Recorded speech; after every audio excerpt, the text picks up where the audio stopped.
मैया चढ़ के अंगनवा आसन लगायब कैसे करब हम पूजनवा मैया जी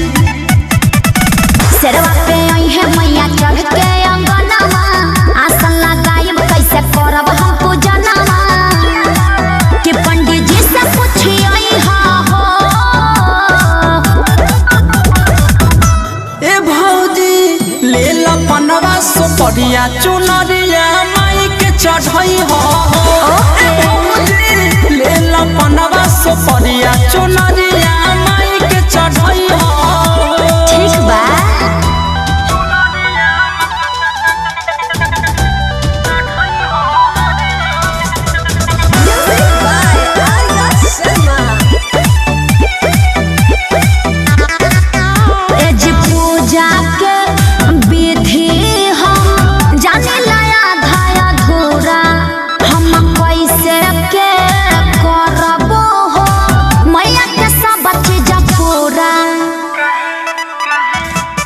पूजा के विधि हम जाने लाया धाया धोरा हम कैसे के करबो हो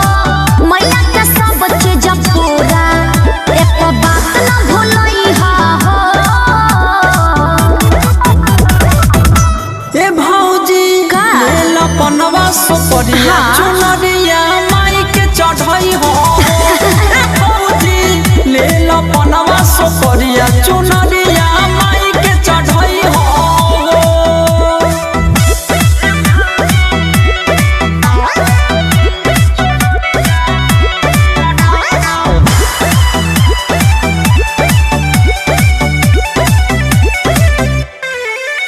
अरे रोज सजाई है मैया जी कोनो जे कमी हो जाए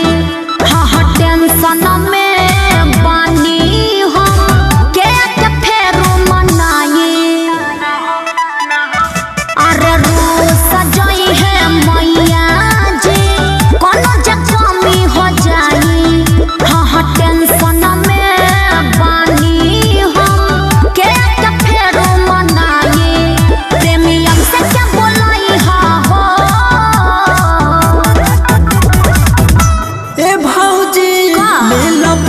सुपरिया चुनरिया